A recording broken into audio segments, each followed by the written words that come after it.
नमस्कार व्यूअर्स, आप सभी का स्वागत है रेडियो द्वारका भक्ति में। आज हम आए हुए हैं इस्कॉन मंदिर द्वारका में और जन्माष्टमी की तैयारियां जोर शोर से चल रही हैं। प्रभु जी, आपका बहुत बहुत स्वागत है। प्रभु जी, क्या क्या होने जा रहा है इस बार इस्कॉन द्वारका में जन्माष्टमी के अवसर पर? तो बहुत तैयारियां चल रही हैं। लगभग 2 महीने पहले से तैयारी शुरू हो गई है और बिल्कुल फाइनल फेज़ में आप देख सकते हैं यहाँ पे।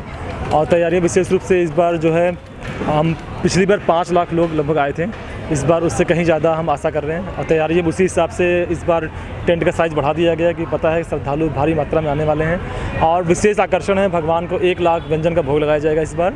साथ ही साथ जो प्रोग्राम है वो 25 तारीख से ही शुरू हो जाएगा शाम को 4 बजे से, जिसमें कि जो छोटे पर्दे के सितारे हैं, खुशी, कुहू, पीहू, इनका प्रोग्राम है। साथ ही साथ 500 स्कूल के बच्चों का नाटिका यहाँ पे है, जिसमें कि भगवान कृष्ण के अलग अलग लीलाओं का मंचन यहाँ पे होगा। साथ ही साथ अधिवास फेस्टिवल 25 तारीख शाम को ही है, जिसमें भगवान श्री कृष्ण को जो भी वस्त्र अलंकार जन्माष्टमी के दिन पहनाए जाते हैं वो पहले भगवान को दिखाए जाते हैं कि ये वस्त्र आपको चढ़ाए जाएंगे। तो ये 25 तारीख का प्रोग्राम है। और 26 तारीख को सुबह 4 साढ़े 4 बजे से भगवान का दर्शन खुल जाएगा। और भगवान इस दिन रेस्ट नहीं करेंगे, क्योंकि भक्त आ रहे हैं तो भगवान भक्तों के लिए अपने आप को हमेशा अवेलेबल कराएंगे। तो सुबह 4:30 से लेकर रात के 12:30 बजे तक अनवरत लगातार दर्शन भगवान का खुला रहेगा। पहले मंदिर में दर्शन देंगे, फिर पंडाल में यहाँ पे विराजमान होंगे भगवान, लगभग 8 बजे के आसपास यहाँ आ जाएंगे। और सब भक्तों के लिए दिन भर प्रसादम का वितरण है, चलता रहेगा, क्योंकि व्रत उस दिन है तो भक्त भूखे होंगे। तो सबके लिए एकादशी का व्रत का प्रसादम अवेलेबल रहेगा थ्रू आउट, कोई भी खाली हाथ नहीं जाएगा यहाँ से। साथ ही साथ विश्व प्रसिद्ध हमारे संगीतकार, कलाकार और जो गायक हैं वो हैं हमारे सचिनंदन गौर प्रभु। उनका विशेष रूप से भजन कीर्तन रहेगा, जिससे कि भक्तों के अंदर उत्साह, वो भक्ति में लहर चलती रहे। तो इस प्रकार से बहुत सारे प्रोग्राम्स हैं, अलग अलग एज ग्रुप्स के लिए प्रोग्राम्स हैं। बच्चों के लिए गोपी डॉट्स, क्विज, गेम्स हैं। यंग बॉयज़, यंग गर्ल्स के लिए कोर्सेज हैं, उसका रजिस्ट्रेशन होगा। और जो कपल्स हैं उनके लिए प्रोग्राम्स का रजिस्ट्रेशन है। एंड देन एल्डरली लोग हैं, वरिष्ठ वैष्णव, उनके लिए प्रोग्राम्स हैं। तो हर एज ग्रुप के लिए हर प्रकार का व्यवस्था यहाँ पे किया गया है।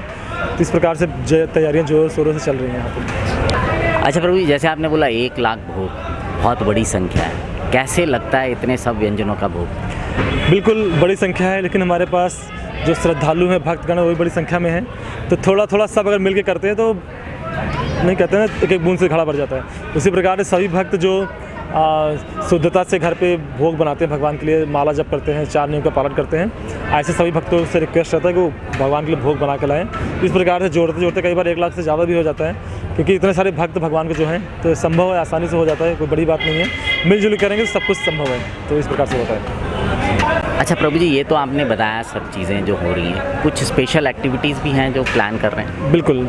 जन्माष्टमी जनरली हम 1 दिन मनाते हैं, बट भगवान की शिक्षाएँ जो हैं वो हर दिन हम जीवन में उतार सकते हैं। तो भगवान की जो प्रमुख शिक्षा है वो भगवद गीता और भागवत महापुराण।